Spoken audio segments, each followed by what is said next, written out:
Who's Mason Ryan? He's Welsh Batista. I'm going to show you a picture of him. He's Welsh Batista. Welsh. How about I'm Did he going come to in- Did he I'm come in gonna as a Google Welsh deacon as well? No, Deacon he Batista. wasn't a rape baby. Oh, rape baby. I'm going to Google Welsh Batista. Please do. It's going to be Batista fucking a sheep. Jesus Christ. I I just send you something. There you go! It's Mason Ryan! Oh my god. That is Welsh Batista. It is. He definitely was brought up playing rugby. Oh, absolutely. So he joined. That's the last time we're going to talk about him on the podcast. So then Orton beat every single one of them.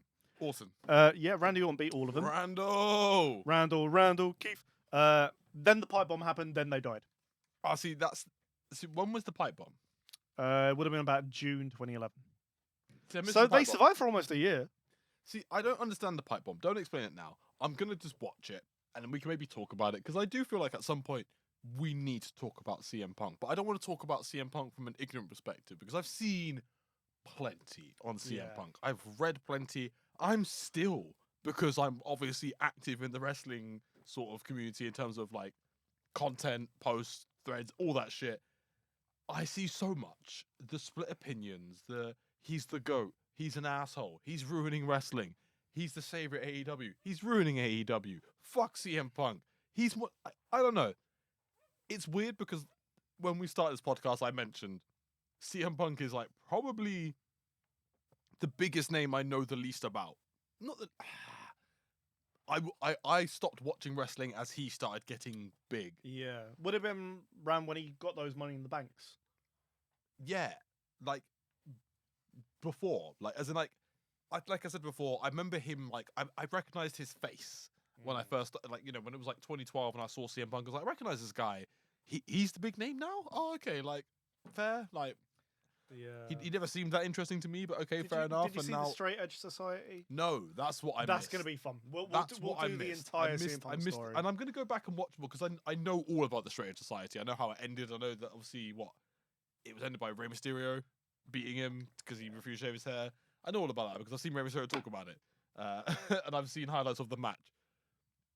Point being, I actually almost lost my point. I'm gonna get to know CM Punk properly. Yeah. I'm getting to know CM Punk properly. Maybe have a look at some of him in AEW now he's back. I'm looking forward to seeing him. I can't wait to see him. watch AEW again? It's on ITV. Oh, I'm gonna watch AEW. You can get on ITVX. Which you can get for free. Yeah. So I've had access this whole time. Just an idiot. The weekly show is often a bit shit, which is saying something because there's 3 of them. But if you keep up to date with things I'm like not the gonna take your MJF word as story- gospel because you said Attitude Era Raw is shit, and I actually went back and watched some. It's not that bad. Oh, but it could be. Oh, it could be. I'm not going to take your word as gospel because you said the fucking alliance was great. I didn't say it was great. You implied it. I knew people were going to misconstrue this. I said it's not as bad as everyone makes out it is. Everyone puts it as the fucking mark as like the worst era of wrestling. And I'm like, don't. It's always mentioned. It's always given an honorable mention as like one of the worst things to happen to wrestling. Let us down. In retrospect. No. Only in retrospect. Those I'm arenas starting the were argument. empty. I'm starting the Those argument all arenas- over again. No one was turning up to those fucking shows. Anyway. So, the pipe bomb happened, and then it ended because CM Punk was off to do better things. Meanwhile, on SmackDown, the core, Wade Barrows, Justin Gabriel, Heath Slater, and Ezekiel Jackson. Is that the guy everyone thinks is LA Knight? Well, he's black, so no. No, I'm thinking of Elias. Elias. Who the fuck is Elias? We'll cover him. It's fine. We'll cover him. I liked Elias for a bit. January, they are born because Wade Barrett missed the boys. They have no leader. So that was their unique thing. They didn't have a leader. They were one unit. They were the core with 2 R's. Right. Core. Wikipedia states the Core's arch nemesis, the Big Show. Because when you're bored and something's not going well, let's try and keep it interesting by throwing the Big Show into the mix. He's not doing anything. He's got a good punch on him. It's always fun to throw the Big Show into it. It's almost like when something's going a bit stale, but we don't want to let it go because it would just literally seem like we just dropped it. Yeah. Let's just throw the Big Show into the mix. Throw him in. He's got a TV show. It'll be fine. Big Show is almost like a rite of passage. I actually take that claim from something I read the other day about Kurt Angle talking about Kane. It's quite a sad thing, actually. Quite sad, because Kurt Angle recognises that Glenn Jacobs was one of the sweetest men of all time. One of the greatest there was in the locker room. We don't talk about politics on this show. For fuck's sake. I'm not getting into that. I'm talking about as a wrestler. Build that wall, Undertaker. As a wrestler and as a guy in the locker room, he was one of the nicest guys of all time. And one of the GOATs. And like he refers to him as someone who he said like he was a rite of passage for you to make it to the main. Yeah. The main Vince only really used him like to get people over, but like he was like the last rite of passage. It was like, you know, you could challenge like, you know, the current champion or whatever, but at some point you probably had to go through Kane. Yeah, because people respect Kane's character. And it was a good use of state he's in. But underutilized as a champion, as a potential champion. That's what Kurt Angle said. Yeah. But it's a shame because I feel like you could almost say the same about Big Show. But Big Show actually got more title runs than Kane. But Big Show never had a defined character. I don't know, man. Like he was.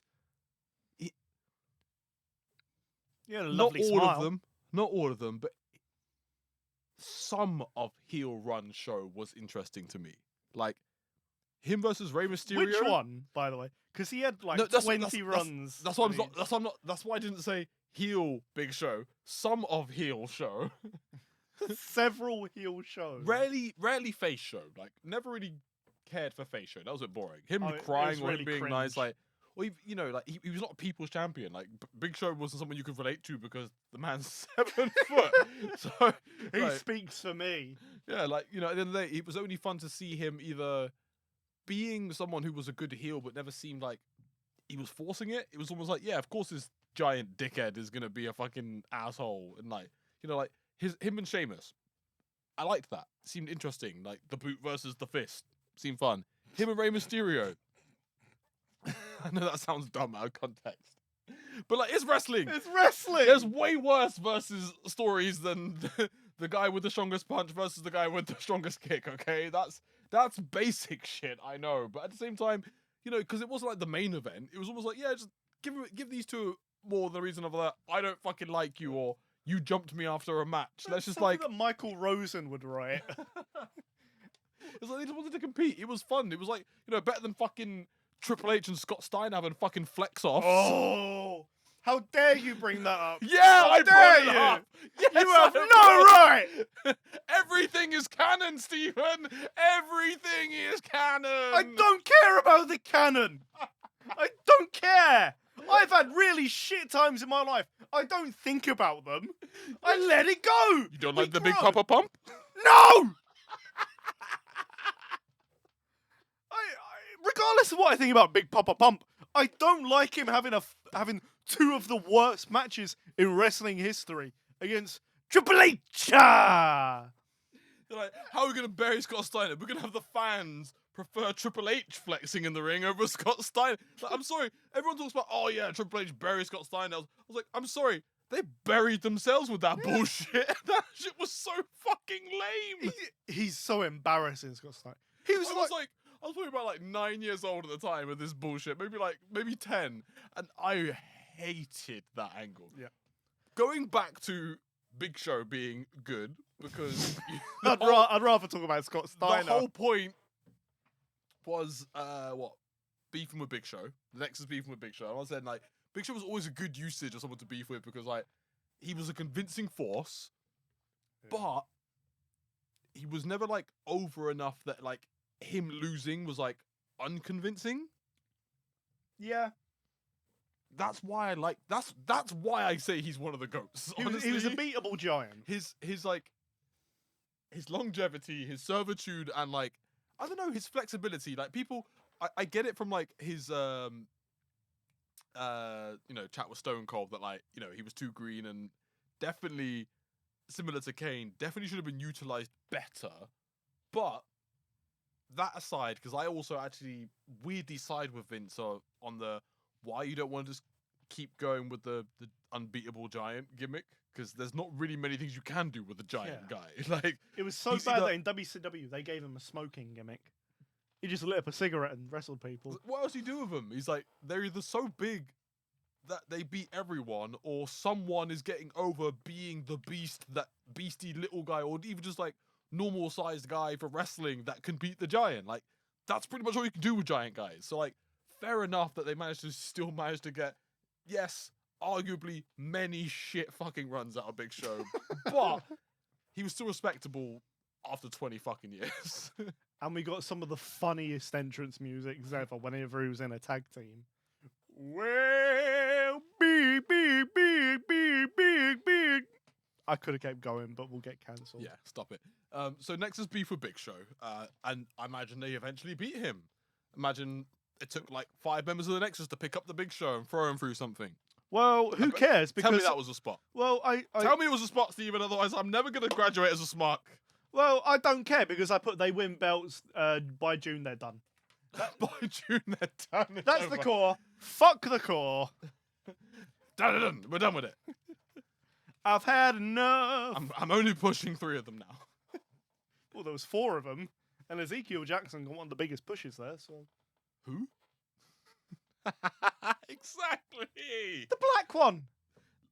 The fact that he's black and I don't know who you're talking about. Is that the same the guy with the whistle with the whoo? What, Titus O'Neil? I know who Titus O'Neil is. What about Apollo Crews? I'm just trying to be racist because I can be racist. Yeah, you're I could be like, yeah, they all look the same, right? Were they bald headed? Yeah. Were they muscly? Yeah. Did he wear like weirdly small pants? Yeah. Yeah. Yeah. Same bloke. I don't need to be watching, and I know exactly how Vince uses black people in wrestling. Did he have a whistle? By God, what's racism doing in the Impact Zone? He's back. He's back. It's like Paul Bearer with the fucking urn. You're bringing racism back. It's like, oh wait, Vince is a racist. Oh yeah, we bring this up every week. Race what? At least Paul's giving us that. Like, props. There's a quick drink to Triple H. I'm being tentative here. In charge. Fair enough. He wants to do his own reign of terror that doesn't include him, but at least it's a good one. But he's given us a potential race war. So this is to you, Triple H. Fair play. Yes, I actually drank. We could hear it. I love that. I'm so upset at myself for laughing because if people don't hear that, they're not going to get the comedy gold that was there. So this is about Nexus, but I'm still waiting for the part where Bray gets good, bad, relevant, interesting something. When does Bray become a something? Well, I was going to go into a... Meanwhile, in FCW... What? Florida Championship Wrestling. That was their developmental. That was WWE's development. They sent Bray back to developmental. Oh dear. Yeah. They Big Showed him. So what? So if you do a Big Show, then they Big Showed him. Yeah. Listen, you've been wrestling for a while, but like you're just not good. Well, at least it wasn't because Big Show was too fat. So pretty sure it was. Yeah. Sorry, I meant because Husky Harris was. But he wasn't Husky Harris anymore. He was Axel Mulligan. Axel Mulligan. Yeah, my fucking Star Wars character name from when I was 7. He wore a mask. He was a murderer. He was brutal. He was a murderer. Not literally, but he was rough. And he was so good that they hated him so much that they made him go back to being Husky Harris before he was on TV. Wow. They were like, yeah, this gimmick. So is this what began the multi-gimmick era of this man? What, like, as in...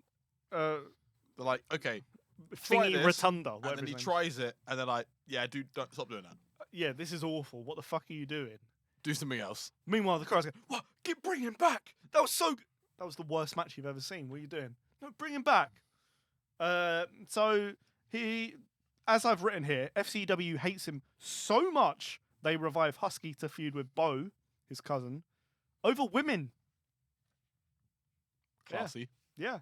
The epitome of we don't have anything for you. Yeah. So can you do something? They took our jobs. They took our Something like that. You took my girl. That was Italian. I like that. They took my job.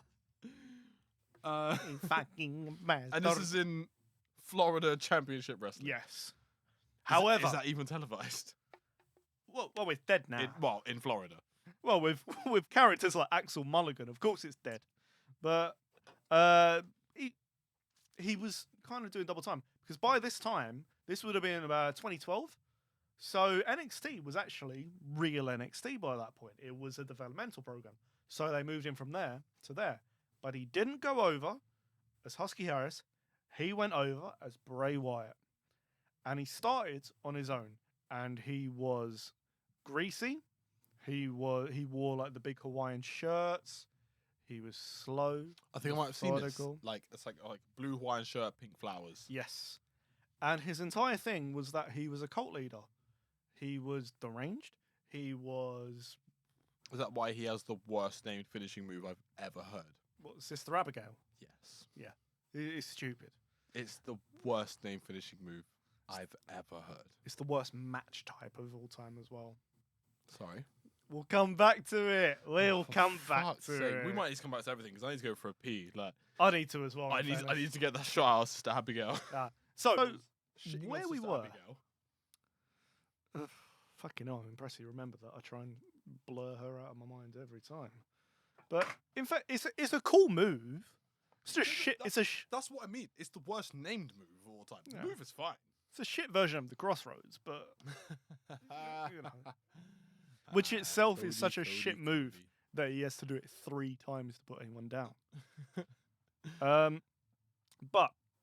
So he was repackaged in NXT. He became Bray Wyatt. Bray. He is exactly as we mentioned him. He was the greasy haired, big Hawaiian shirt wearing creep who lived in the swamp. And A little swamp child. Oh, a little humanoid Shrek. a wee man. Donkey! Also known as Eric Rowan. No, not really. But he came in alone. He was the cult leader. And it kind of got the character across because... But weird being a cult leader coming in on your own. That was like oxymoronic, but... I don't mind that, though, because it like, gives you... I'm a cult leader. How many members you got? None. Just me, myself, and I, baby. It's just me. I'm convincing myself. Catching fuck all in his mouth. So came in on his own. I like that because it gets the character across. And if you just speak, you kind of get an idea as to why these people were going to join him. Yeah. Well, And the first one was Luke Harper, the late Brody Lee. I know who Luke Harper is. Rest in peace, Great Brody big Lee. bushy beard. Great big bushy. Well, no, that's Eric Rowan. What's the whole team, really? No, he had a nice beard. Not fair. But Luke Harper had quite a beard. He had a beard. Yeah. It wasn't his character. Yeah, I know. I just. Eric Rowan was like me, just ginger with a beard. That's all we got going. I'd say Luke Harper's beard was like strong. At Yeah, times. it was strong, but it wasn't. It didn't define him. Yeah. His excellent wrestling defined him, which is more than you can say for most Oh, wait, people I'm in sorry, this is he dead? stable.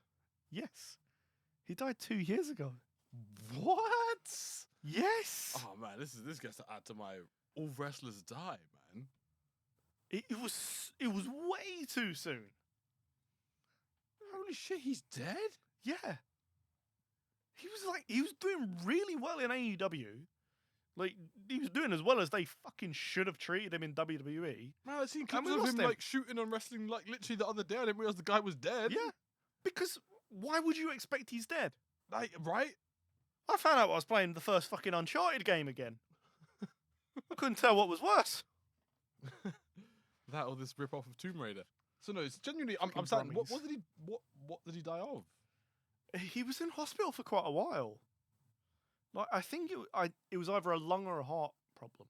It's very confusing when you type someone's name in. I typed in Luke Harper. The Wikipedia link is for Brody Lee. He is The Brody man's Lee. name is Jonathan. Raresley. Alias. He could have been all three within a week. That's the best part. I'm getting a bit morbid. I'm trying to find out the circumstances of his death because It's understandable because I need to it's know. a surprise. It's called morbid curiosity. And I'm literally just trying to find causes, like reasons to cut things. I'm not rising. I'm not rising. Anyway, so a quick toast to Brody Lee. yeah, no, This is a quick one. respectfully, like I'm gonna watch more of you because I feel like I've only seen one thing, and it was a random highlight of when he wins the Intercontinental Championship because it was the thing I saw the other day. Because I'm trying to avoid because I know he was part of the Wyatt family, so I'm like trying not to read or watch too much about them. But it was just a clip that came up and it was about him talking about becoming Intercontinental Champion and how it was pretty much like the highlight of his WWE career. Yes, fully. He was at his best when he wasn't part of the Wyatt family. And he was talking about like taking it home to his kid, like look, and like, Yeah. oh, that sounds awesome. His kid is This video, I'm saying it now because this video is like sadder now to me. Yeah. Because like all I knew was that he wasn't in WWE anymore. I didn't realize the guy was dead. He went to That's fucking AEW, man. crazy. Yeah, I know. He shone in AEW. His kid is still employed by AEW. His kid? Yeah, How old is his kid? like -3 at this point. He's had a match in AEW. Fucking Christ. I think he's called -1. Oh, I thought you were joking. No, his kid is really cool. I like that they're treating him nicely. I typed in it's -1, -1. and he's actually listed as Brody Lee Jr. Okay. I like that. I really like that. Weirdly, there's highlights of his birthday. Celebrate -1's birthday with AEW Not as creepy as when you celebrated Kalisto's birthday, you know? and the Dark Order. Oh, yeah, because Brody Lee started the Dark Order. Madness. Anyway, so not trying to skim over a dead man. So, on even sadder notes, back to the Wyatt family. So okay. Here's what I know of the Wyatt family. Now, imagine you're talking about. Is this still in NXT? We're kind of on that bridge because they're really NXT just served to help people understand their character. And what their character was at the time was actually really grounded in reality. Because sure, they were out of the box. And You they say were- grounded in reality for wrestling. Yes. No, even as one of the more, I don't want to say supernatural, but in that kind of breed of like Kane and Undertaker, like the creepy guys. Yeah. This was more grounded in reality. I've seen The Fiend. Yeah. That's where it got weird. That's not actually where it got weird, actually. That would come a couple of years before. But at least with this kind of thing, it was one of those things that we know, like cult leaders exist in reality. Yeah. He doesn't have supernatural powers. He's got a really cool lamp, a cool entrance, He's got a and what? a cool lamp. A lamp. Yeah, he comes out with a little lamp. Catching flies. All that bollocks. I'm sorry, you can't just gloss over that as all that bollocks. I'm sorry. He used to come out with a lamp. Just a lamp. A lamp, like you'd light with a candle. But going forward, when we're talking about people's gimmicks, you really need to explain to me what the gimmick is because I feel like I need to ridicule it at maximum energy. So I need to know exactly what they did. Well, now we need lapel mics so I can walk around the room doing it. So he'd come out with a lamp. So his gimmick would be he has He's a a lamp. cult leader, and he's Yeah. like, "I've got a lamp." The lamp wasn't his character. It was part of his entrance. He came out with the like the handheld It lamps played that you into go the cult camping leader with. thing, right? Kinda. But we're not going to put too much emphasis on it because this is the good way, Bray Wyatt. This is when he was good. I don't want you to Quote hate good marked Bray Wyatt. Good. So you go. I feel like I'm not gonna hate on Bray. I feel like I'm gonna ironically love him in for the being shit as fuck. Kind of like I feel like the same way people love R-Truth. I'm saying the things people don't want to say. I'm saying the things that not even the Smarks will say. they don't even put him on TV anymore. I know, but like, Thank fuck. he's still. One thing I've noticed about R-Truth is he's treated like a legend. I'm like, this guy was literally a fucking crackhead for a crack character. His gimmick was, he's definitely a crackhead, but we just don't talk about the time he used crack. He's oh. You're like, I'm not touching it. I'm not touching it. This is like Eugene. I'm not saying Eugene and R-Truth were the same character. Just close. Anyway, So the Wyatt family. yeah, you get the character now. It's cool. You know, he comes out with a lantern because they turn the lights out, and he walks out with a lantern, and obviously Foreshadowing the weird dark match. Oh, that's coming next time. I really don't want to talk about the fucking Mountain Dew lights out match. Which is the last time we've seen him, right? Because imagine, I've been watching since that point. I didn't watch that match. I was watching since the Rumble. I've not seen him. It was when Uncle Howdy jumped off the thing. That was the last time we saw him wrestle. I've only seen like a highlight of that because everyone's ripping the shit out of it. But yeah, so weird. As someone who's been watching WWE pretty much since what, February, January? When was Royal Rumble? January. Yeah, I've not seen Bray Wyatt. I've not seen anything of him. He had a match with LA Knight and he's disappeared. Yeah. I've seen LA Knight. Everyone's loving LA Knight. Did LA Knight bury Bray Wyatt? No. And Uncle Howdy? Or did Uncle Howdy bury Bray Wyatt? It's a testament to how good LA Knight is that he was able to get over after that shit fest. But like, I'm sorry, I feel like I have jumped the gun because I feel like all of this is, you know, because I'm spoiler alert, I know what, I don't know how to put it, but like, I know that Bray Wyatt, the story of Bray Wyatt really is a story of a clusterfuck of bad gimmicks. I know. Yeah. But what I need is them explained. I need the gimmicks explained. I'm not even going to call all of them bad. No, that's the thing, because from what I understand, like, he wouldn't even be in the position he's in if all the gimmicks were bad. Like, there was some strength to not only him as a wrestler, but to the gimmicks he was and the things he was trying to do and the way it would feed in. Like, you know, I've seen, again, video highlights and mentions of the what the fuck was it called? The fucking weird house match thing with John Cena. Firefly Funhouse. Yeah, and apparently that was weirdly good. Weirdly good, but it would serve as the downfall in the months to come. Yeah, weirdly. Again, and I've sort of seen these, but like what I'm trying to get from you, Steven, because I feel like you fight for the Miz, so I thought at least. As soon as I screamed, I knew what you were doing. So I thought you'd at least give me a fair, unbiased sort of rundown of Bray Wyatt and, you know, the goods and the bads. Well, I was just looking to go through it step by step because No, you know, give me your opinion. What was bad? What was good and what was bad? What was good? The character, in terms of where it started, was fantastic. It wasn't over the top. It wasn't convoluted. There wasn't like old mystical bollocks thrown in. Because in this day and age, if you're going to do a follow-up to someone like The Undertaker, you need to embrace that people don't believe this bollocks anymore. They don't believe he's dead. That's actually a good point that you mentioned that. If you're trying to do a follow-up, because that's sort of, you know, from someone, my introduction, I suppose, when he was brought onto my radar, I sort of was seeing this guy that had I sort of saw the cult family, I saw the Wyatt family. I just saw a bunch of what like from the outside, someone hadn't watched wrestling for ages. It looked like the gimmick was, here's a bunch of fucking weird, crazy rednecks who all wear wife beaters and have beards and fuck everybody up. And I'm like, okay, we're doing this. We're empowering the redneck community. I suppose that is 90% of wrestling fans. So yeah, why not? Let's empower them.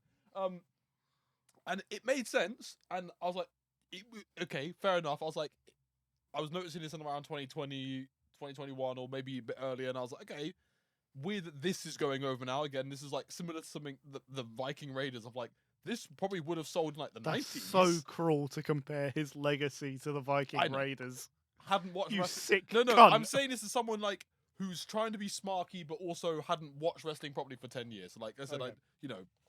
just trying to dip back in, but just seeing what I'm seeing, and I'm like, who the fuck is Bray Wyatt? What the fuck is this Wyatt family? Why is that guy wearing a fucking sheep mask? We asked that He's every day. WWE Universal Champion? You know, fuck is when a you, Universal when the last Champion? thing you saw was the reign of John Cena, and now this guy's WWE Champion, you're like, where are we going creatively? So like, Yeah. I'm trying to understand. I was trying to understand it at the time. And I was Well, like, I will point out that you actually do, based on that last sentence you said, where are we going? You understand the character fully. no, because I'm gonna get to the punchline for me. Because like the thing that makes that seemed somewhat believable. The thing that sort of was like, was the Fiend part. As soon, The Fiend's so as soon as far they were into like, this. oh yeah, but he does this thing where also he's the Fiend, and I'm like, why is he wearing like some weird boogeyman-esque Joker mask? Oi, Cameron would wear that. Cameron would love that mask.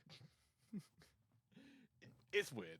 It's weird because I'm like, I thought he was a weird redneck. Why is he pretending to be a demon man now? And like you said, try and do the Undertaker-esque. I'm like, is he trying to do some like new age Undertaker thing? But he's like also a weird, crazy cult leader redneck guy and a demon? That's too weird. That's too weird. Too weird. Sorry. He wasn't trying to do both. Okay. The thing you need to remember is the Fiend came into this like 7 years after where we are now. Oh, really? Yes, Okay, yeah. so like I said, someone who And only- it should have only died became- 7 years and 1 month after. As someone who only became aware of Bray like a year ago, like I said, like my knowledge of like everyone who I had not known of seems like 2 years old to me. I'm like, oh, this guy must have been like in the last few years. Like, so when you say like he's been around since 2010, I'm like, 2010? Was he doing the Fiend thing from 2010, or was that new? No. So that's new. Fair. It's 'Cause new that and it's seemed- already gone. That seemed weird to me. I'm like I said, like I almost like binged through YouTube, no access to the network at the time. Thank you, Steven. I'm like, so this guy went from being a redneck to being a demon fiend thing? That's jarring as fuck. That'd be like almost like seeing Undertaker and Kane being the same thing in one You retrospect. call him Gain. Kane. Undertaker and Kane, like almost like, or no, seeing someone go from being like, I don't know, Val Venus to Kane in like one retrospective video, you'd be like, what? And both of these things went over? And we're just accepting this was the same guy? That's crazy. Trauma's a motherfucker, man. Because that's what, like I said, like for someone who was out of wrestling for this long, yeah, Bray Wyatt's character seems fucking bizarre as fuck. Knowing what you know about where he started and knowing about that whole Fiend character, those are two polar opposites. But So, like, explain to me how the Fiend thing even came into. So, like, I'm assuming we're obviously, by the time we're doing the Fiend thing, we're supposed to have long forgotten the Wyatt family. kind of because he Don't abandoned. say they blended the two. Well, Do not first, say they blended the two. At no, any point. they did not. Oh, they thank did not. fuck. Um, he's like the Fiend of the Wyatt family. so This is what the cult leader was hinting to all along. oh, don't let him out. Oh, maybe you that don't would've- like him. Maybe that would have solved the whole thing. That could have been a whole gimmick in itself. The whole cult were worshipping the Fiend. Turns out he was the Fiend. He was Sister Abigail the whole time. The guy coming up with this, because that was what I thought the Uncle Howdy thing was like. Don't talk about Uncle Howdy to me. So like, just- Don't you fucking no, dare. explain it to me after I explain this, because like I thought. Sorry, this is where we're gonna piss off loads of wrestling fans. It's already pissed off. I'm really angry I right now.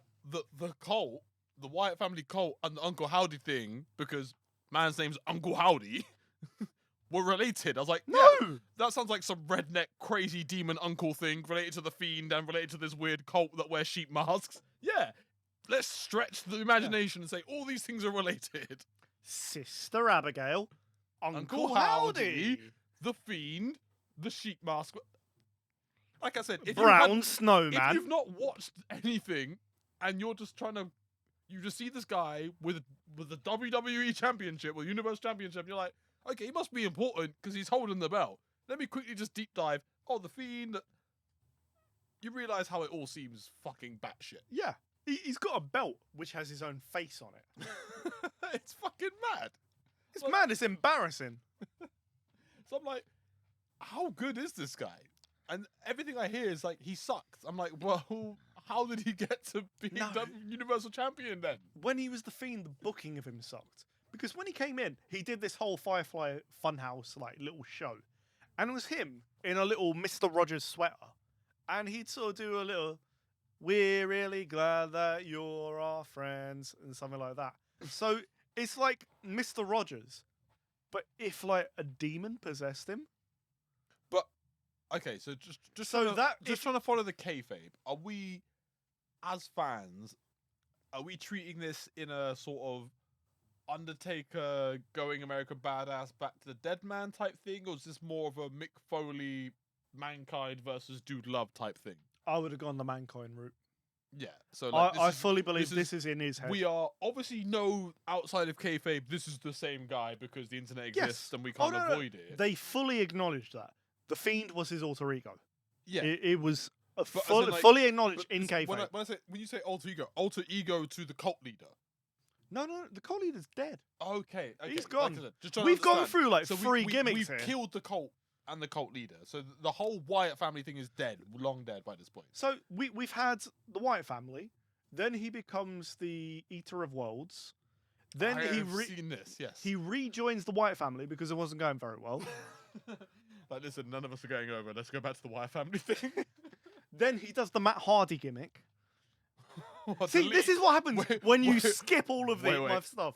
Which Matt Hardy gimmick? Because like broken Matt Hardy. Okay, I was gonna say because I was like the version. I was like, what, Bray Wyatt version? Viwana! that's catching Matt Fax. He just comes out like, oh yeah, he's just coming out like, yeah. I could light a lantern. Actually, I could drive a sea. You know what? I never really liked that gimmick, but I really like that song because it's funny. Imagine coming out to that. It's a good song. I'm just saying, it is a good song. Speaking of, what is his opening? What's his song? What's his theme? Which one are we doing? I don't know. Shall we do the? Are any of them good? Well, the first one was excellent because it's really slow, creepy. Catching flies in his mouth. All that bollocks. Let's test something because I don't even know if this works. Tap in his WrestleMania 30 theme song. The one where he gets buried by John Cena.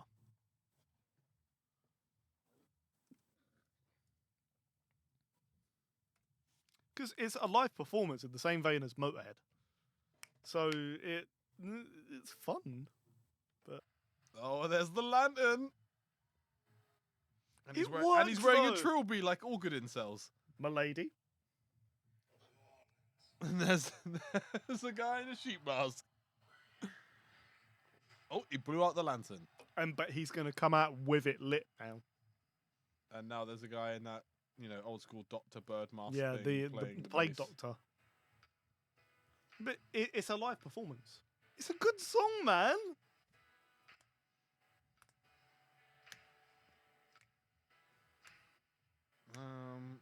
You supposed? You want me to be convinced that this is a good song? Yes. Is it always this slow and boring? Yeah. That's the fun part. You see, this is when I have problems with themes, man. Like, how are you going to interrupt someone chatting shit about you with this? It's like, and yeah, I don't care about any family. Any family can come into this ring and then. Everyone's like, you're supposed to do the fucking Vince face. Because it's not the song that intros. It's like, whip, whip, whip. Does that come before it? Yeah. Oh, okay, fair enough. They add a sound effect. Because it's like a stock, bam, I'm here. But like, yeah, I'm sorry. Like, I've started to notice about wrestling themes, man. Like, some people, they clearly go for songs that are good. I'm not disputing that the song's good, but it's not a good entrance song. I think it is. I think for his character, it's fully a brilliant song. In fact, I've recently decided that some people's themes are too good for them. For example, actually, no, we'll get into this later. If you're going to say the one Billy Gunn, no, he's a great wrestler. His song's not too good for him. That doesn't work like that. No, I'm talking about people that I think sort of suck, but they have good themes, and I'm like, but we'll get into that. So, okay, the Wyatt family theme was meh. Instantly, I would say jump into The Fiend versus Finn Balor. That entrance. That's already a confusing thing to talk about already. The Fiend versus the Demon. Poor Finn Balor. A battle of the mask versus the face paint. I feel like part of you almost wants to defend it, but you can't. No, I can't. I mean, if you look at his entrance, it's exactly the same thing, but really angry. This is the whole match. Yeah, they upload the whole match. It's 10 minutes. Before they ruined his career. I was like, it's 10 minutes and I'm already a minute in and Finn Balor's still making his way to the ring. There's a move in this match which made me lose belief in the entire character. We're not going to sit and watch it. No, what's the entrance? We've got time. Like, I'm already 2 minutes in and Finn Balor is still just getting to the ring. He's doing a little Irish So jig. we've watched a fifth of the entire match. So he tries to snap his neck, and he does a whoosh, and he goes. It's like, I want my friends to watch this. I don't want to turn someone snapping someone's neck. We're 2.5 minutes in, and these guys are still aren't in the ring yet. It's a Slipknot concert. And it's a Just 10-minute, 55-minute fucking video, Stephen. So it's fine. It's fine. Here you go. Okay, I'm gonna skip to halfway. This match has still not started. No. We're 5 minutes into this fucking video. He's gonna bury the fuck out of him. But the entire entrance is exactly the same as his other one. What is 3 except minute really long angry. entrance? Yeah. Catching fly, but with a woman singing it now.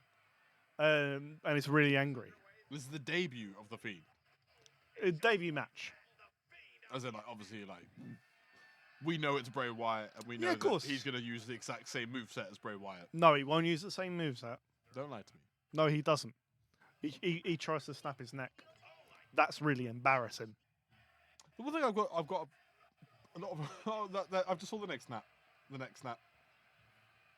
It's so bad. It's so unrealistic. Was he supposed to sell it? As like his neck is broken, or was he supposed to just lay on the floor and be like, my neck? Yeah, he has to do the thing you do in like wrestling games where you're prone like that. Well, no, he literally shook it off after the neck break. It's fine, I'm a wrestler. I've got another neck. I'll be alright. But he is using the same moves because that's Sister Abigail. Yeah, but that's not how he finishes them. I don't think it is. No, Finn broke out of it. Okay, so we're doing a play-by-play for the match. Like, It's the mandible claw. That's his finisher. it is the mandible claw. Yeah. I'm seeing it as we speak. Oh dear, that move that is weird to pin someone with because you've just got 3 fingers in a man's mouth. I love Mick Foley, for the record. One of the greats. Just watch the Attitude Era. Well, no. We'll come back to this because that's the whole thing. The sad reality of Mick Foley. Who's the best face of Foley? Cactus Jack. Right, so we've got the Fiend era, which happened a lot later because that was 2019. So Well, that was the Fiend. that was it. That's not the whole run. He I'm about didn't to just say, give is, up like, after that. Was he not still fiending until It ended. 2023 Royal no. Rumble? It ended a month later when he had a Hell in a Cell, which was abandoned because Seth Rollins beat him up too much. What do you mean beat him up too much? So they had the match, and they did like the typical sort of, ooh, I'm gonna beat you up thing, and Seth puts his head under like, I think it was like the steel steps. I think it's a big mallet. No, he gets a regular like sledgehammer, and he goes bang, and the rest of us like, no, I'm calling the match. That's a psychopath. But What, is it not earlier DQ? in a Hell in a Cell. But I thought Hell in a Cell was no DQ. Yeah, it's holds no barred. wonder no one wanted to watch him. They DQ'd him in a Hell in a Cell. Mm-hmm. You know that match where, you know, a man threw a man off the fucking cell. Yeah, but it was a big hammer. It wasn't as big as the hammer that he used earlier in the match. He used a mallet. The same Hell in a Cell stipulation where you're allowed to hit someone with a ladder. Yeah. and split their head open and then get medical attention mid-match and then continue the match. Yeah. The one where after the match, they didn't overturn the decision, but Undertaker literally hanged Big Boss Man.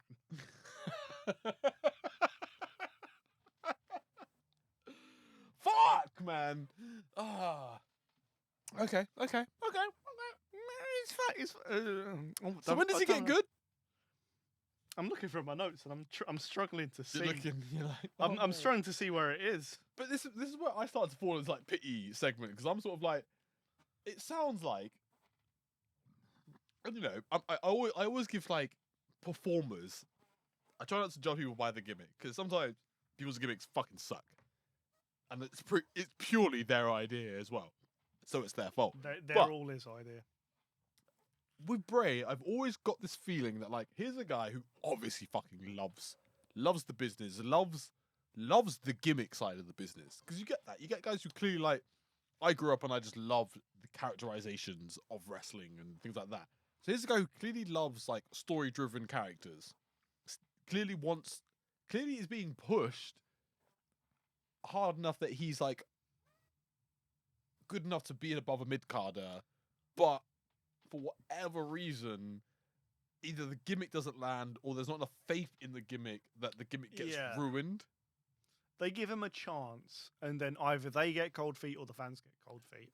Yeah, and you know that's how you end up in shitty situations. Like, yeah, we're gonna put you in a glow in the dark match.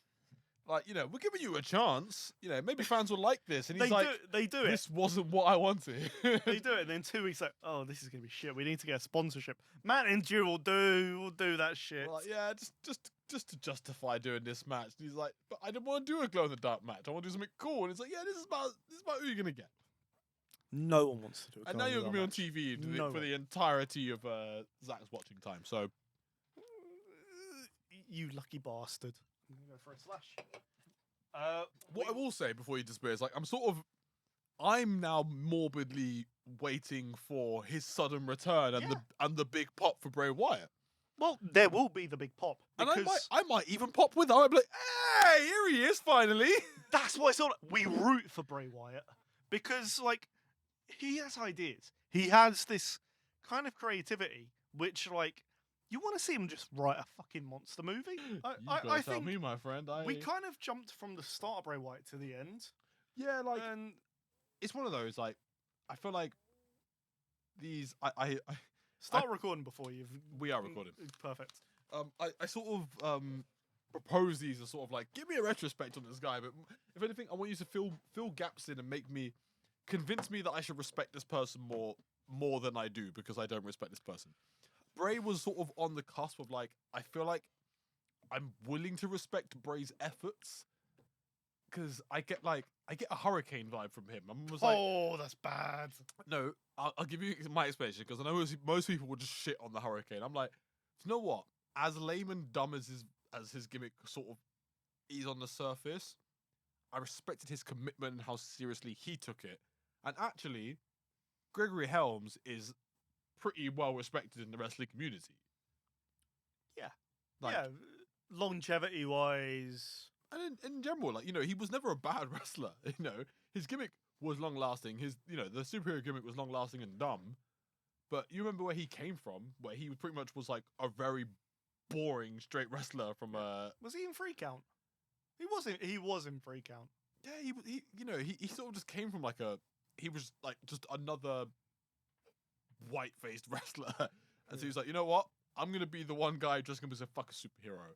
And it's like, you know, and the gimmick was sort of over the top, but not too over the top that you couldn't accept it as a part of the show. In fact, the man got so much time, so much screen time being a dumbass that they gave him a fucking sidekick in the form of Roman Reigns' brother.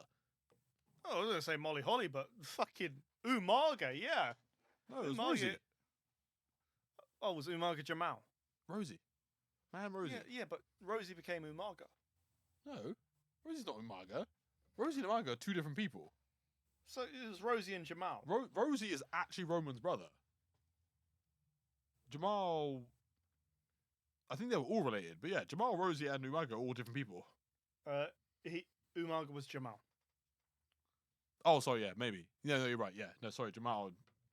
But Rosie was that's because they're cousins. Jamal Yes. and They're Rosie were 3-minute cousins. warning. Yeah. Oh, the worst fucking Did tag team somebody ever. say 3 minutes? 3-minute warning. God damn, did they suck? Like, Yeah, this would be heavy hitters.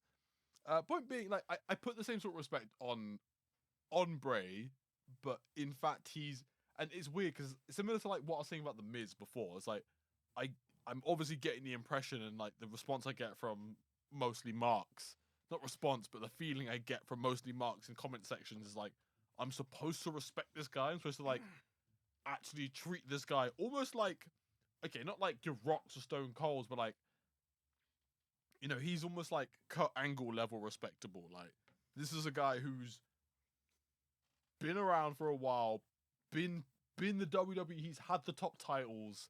He's been in major storylines and feuded with the big names. Like, he's not shit. Yeah. You respect what he can do. You respect where he's been. But there's something there that's kind of like I think Kurt Angle, it I feel murks like it. It's not that they've got like, you know, fucking exactly the same careers or career paths, but you know what I mean? Like, Kurt Angle's, I feel like, is sort of the same. Like, when I grew up, I hated Kurt Angle. I always thought his gimmick was lame. Being an American hero, I didn't like he was face or heel. I always just thought, I don't get it. This is not selling for me. Like, I just don't like this guy.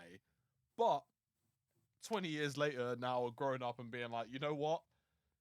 I realized outside of, you know, not the kayfabe, but the meta itself, this guy was putting in work. Like, Yeah. he was clearly getting the pushes because he was doing the right things. You're an adult. You see the work people put in. Yeah. It's almost like, yeah, I respect that. Like, you know, your character wasn't for me. Not at all. Your characters definitely weren't for me.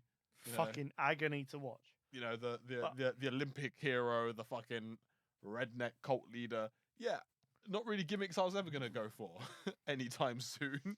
But when you look at it from that outside, like you're outside of the snow globe. It's how, kind of like, thing. as an adult, you actually start to like villains. You know, as a kid, Yeah. liking a villain is very fucking odd.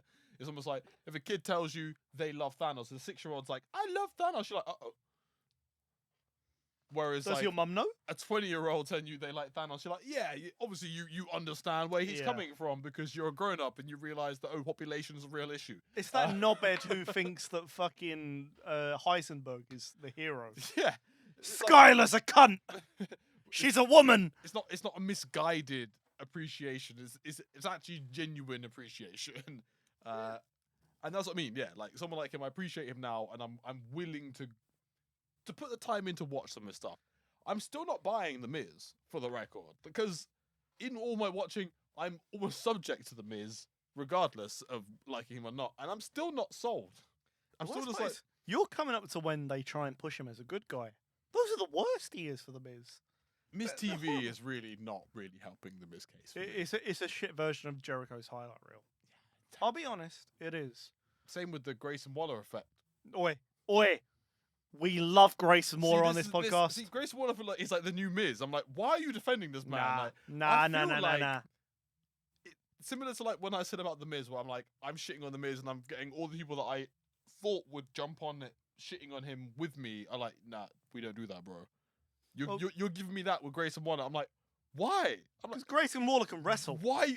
Yeah, no, actually, as soon as you said those words, I'm like, I've already seen it. I'm like, yeah, fair enough. He's great in the ring. He's not great. I'm not gonna go as far He as has the great. potential He's to be better great. than I expected. When I saw him, I've seen him sell, I've seen him do some moves. I was like, actually, yeah, fair enough. Fair enough. He's not just this sort of celebrity influencer character who's there to tactically avoid getting into any situations, like almost like GM characters. Yeah. Like GM characters are always there to like stir the pot. They can act. They can definitely act, and they've got mic work, but obviously they can't fucking take a stunner to save their lives. Good reference, right? They can't sell a stunner to save their fucking lives. Even Vince sucked at selling stunners.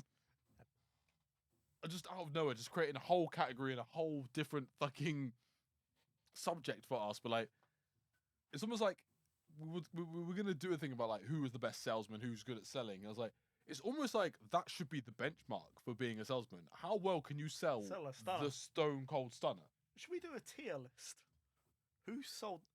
I know Stone Cold because Stone Cold puts the Rock at the top every time, doesn't he? No, he puts Shane McMahon at the top. Shane. Yeah. I've seen him talk just so everyone highly of The knows, Rock. I have a signed copy of the Stone Cold Truth because I met him at Lakeside in 2003. Fuck you, Stephen.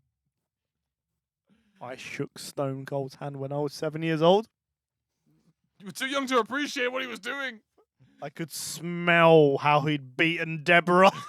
You knew nothing of the neck trauma. He was still just the guy who sprayed beer on Vince to you. He was to go kick the shit out of the Rock. That's all I cared about. I loved that. It's all that mattered to me. The Rock was a knobhead.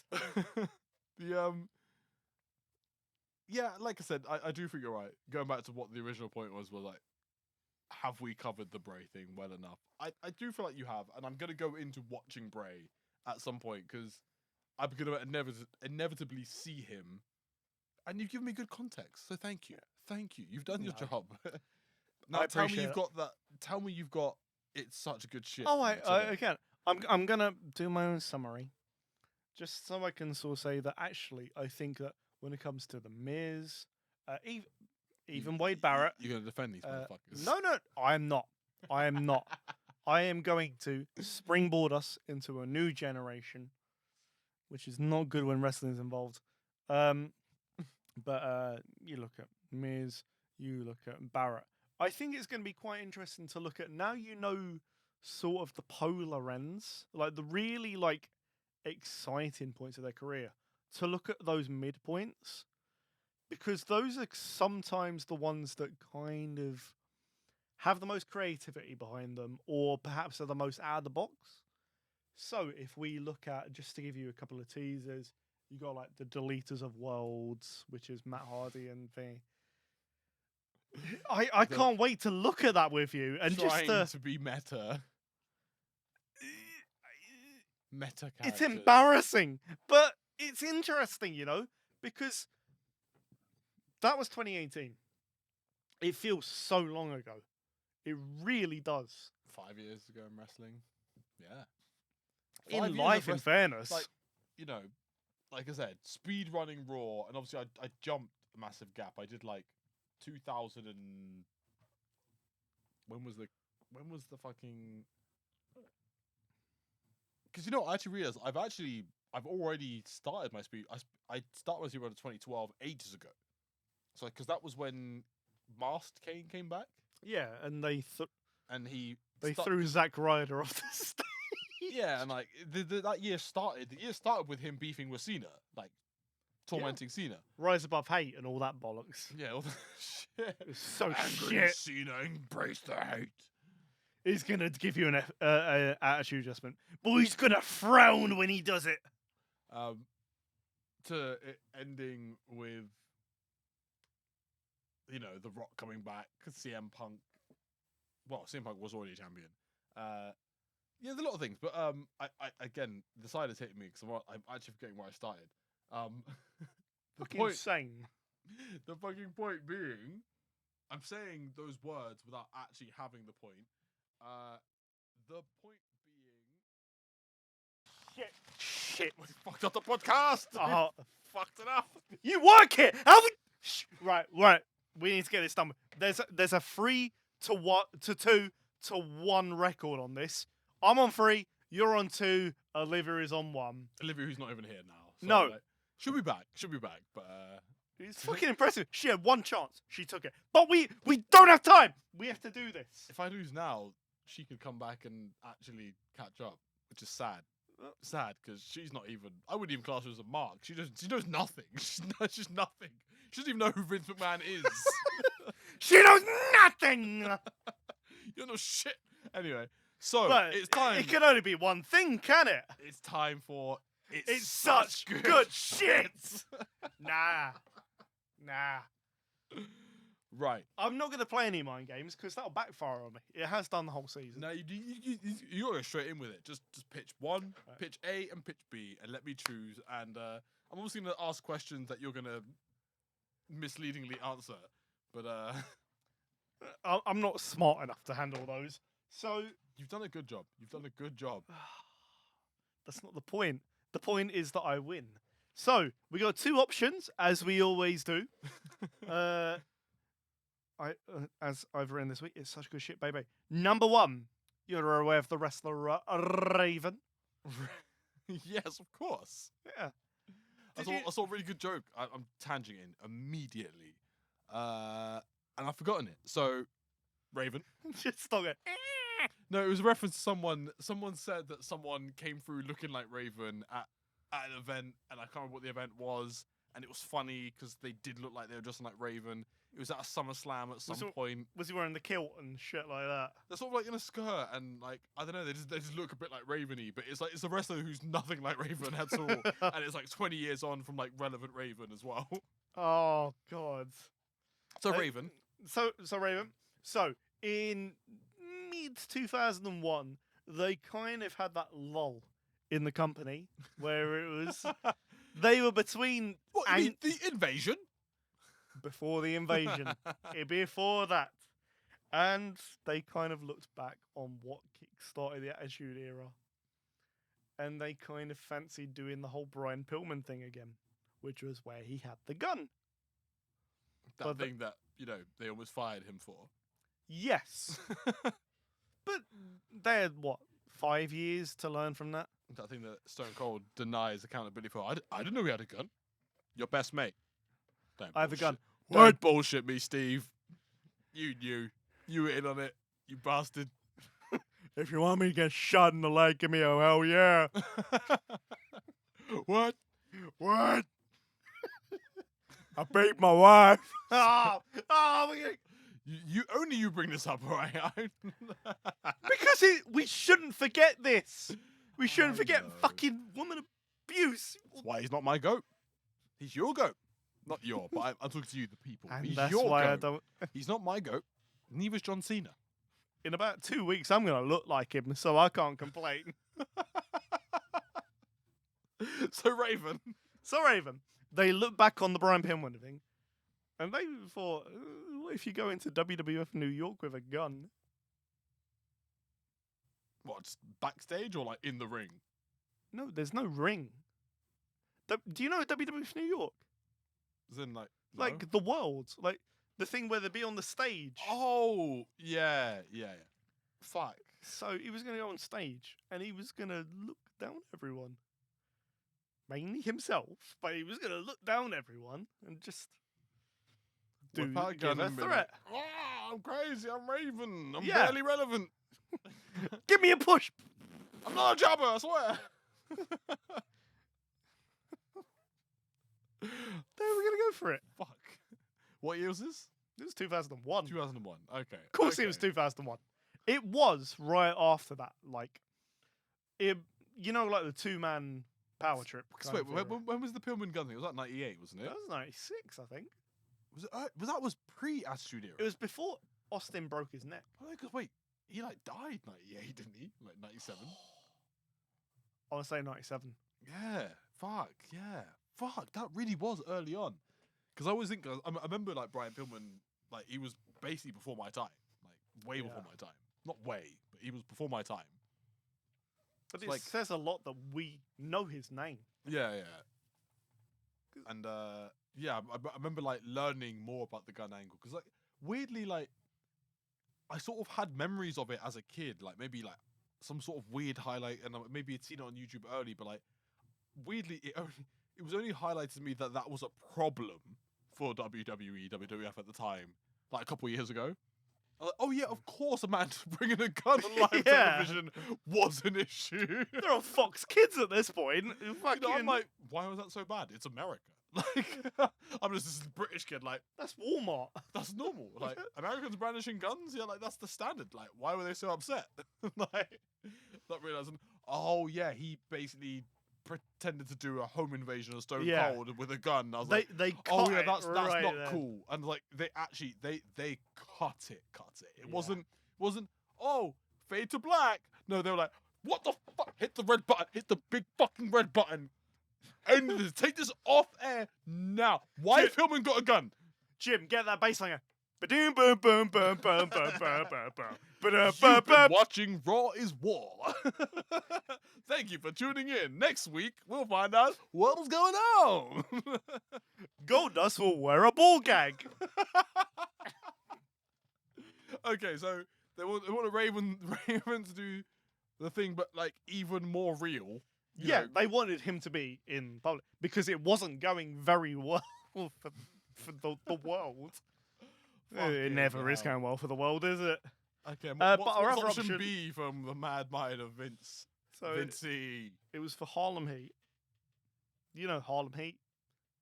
Booker T, Stevie Ray Vaughan. Yeah, the original Booker stable. They wanted them to be convicts in chains. You know the worst part? Their manager was going to be a Southern man. No, the worst part, Stephen, is you might have made this up. No, I'm just fucking with I think we should Pillman this. I think we should just pull the trigger and just end the season here. So they want like what's crazy is that wouldn't even be the most racist thing they ever did. No, it wouldn't. Not even with Booker T. You ruined WrestleMania for me. That was my favourite WrestleMania till you did that. Oh, Booker, well, they made you king, man. They made you king. I'm sorry, That's bro. not as good. What do you? Because he could have been a real He got person. to have his real wife on television with him. Listen, they were trying so hard. They were like, "Listen, man, like, what do you want? What do you want? You got us by the balls, man. What do you want?" It would have been a real triumph. It would have been a real fucking someone I fights wanna- the system I wanna- and they win. I want to pin Triple H, sucker. What else do you want? You could be king, but you can't pin Triple H. I'd like a crown. Okay, I want to be a crown. I want to call it all the crackers. I want to say cracker on television. Yep. Can I pin Triple H ever? Nah. You can speak with an English accent if you want, You bring your wife on, but you can't pin Triple H ever. but Kurt Angle does have to try and fuck her. So they put him in chains before they gave him a crown. Yeah, 20 and- years before they gave him a crown. and then a southern white man leads them to the ring. What? A southern white man? Were they, are they faces? Or are they What? tweeners at this point? Because no one knows if they want to root or hate on slaves. They're not slaves, they're convicts. I'm sorry. Black men in chains. My favourite grunge band.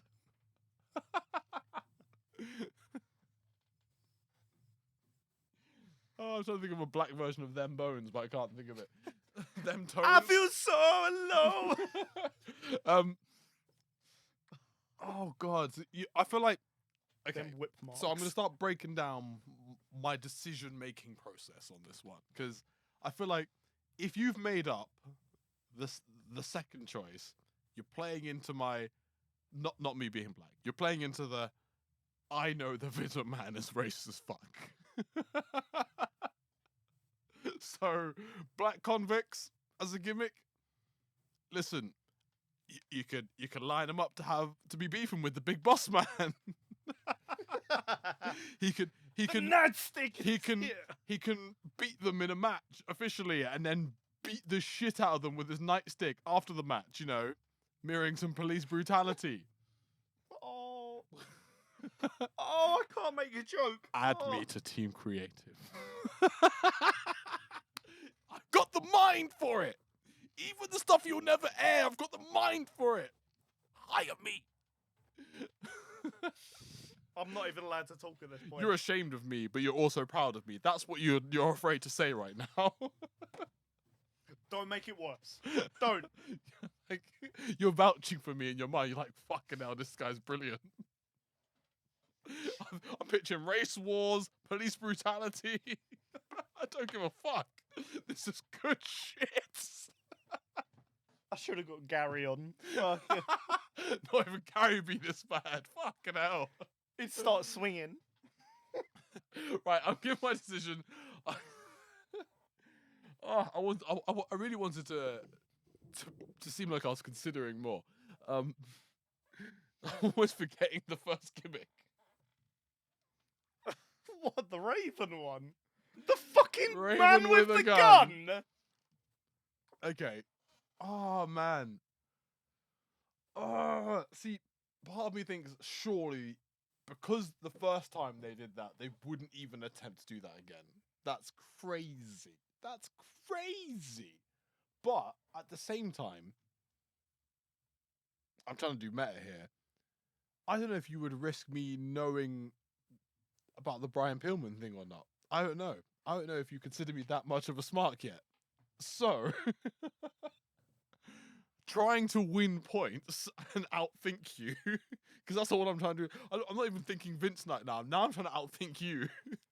That's The scary. game has gotten meta now. This has become a meta game. Ah! And this is a testament to how good you are at writing these, because I'm still torn whilst I'm saying this. Thank you, Stephen. You deserve it. When I get cancelled. Definitely. Or when you get hired by Creative. Yeah! I'm the new Freddie Prinze Jr. Wait, don't tell me he's actually part of Creative. He was. He was, yes. Okay, I'm gonna answer the question because Please. that's a whole other thing. I'm so surprised that the guy who played Fred in the live action Scooby Doo is actually a solid Smark. Amazing. I mean, Fair play to him. He's also like dating my childhood crush, married to my childhood crush. So fair enough. Man's married to Buffy the Vampire Slayer. Okay, He's so badass as fuck. I was going to say Gary Coleman. No, I'm talking. I will only refer to her as Buffy the Vampire Slayer as well. That's fine. Absolutely fine. That she is. She do be Buffy. Right. I'm going with the convicts. I'm going with the convicts. Oh, you're going with racism. I'm going with racism. Is that what you think of me? No, that's why I think of Vince a little bit. I'm more convinced. I'm convinced Vince would lean towards racism between potentially being taken off air because of gun shit again. Okay. So you think the convicts are real? This is the man that said nigger to John Cena. So, and what you're pitching was before he said nigger to John Cena. So, yes, this is definitely valid. So it is my unfortunate job to tell you that this season of Smarks ends in a draw because you got it spot on. Yes! This wasn't even a Vince idea. This was WCW. Oh, no! Wait, who? At what time? This would have been... Like 96? That's what, Bischoff still? I don't know. We're going to find out. I think that still would have been Bischoff. He would have been behind the scenes, Which though. is just... I'm disappointed because I always thought, Bischoff, you're crazy. But I don't think you're racist. Come on, man. Of course he is. Eric. Sexist. Stupid. Insane. Yes. Racist. Hates Eugene, his nephew. But, the Eugene thing was also, I'm pretty sure, his idea. That's why I'm like, he's insane. Nah, that was Vince.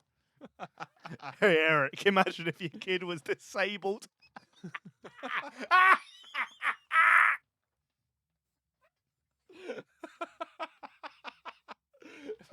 It was supposed to be his nephew, for the record, but still.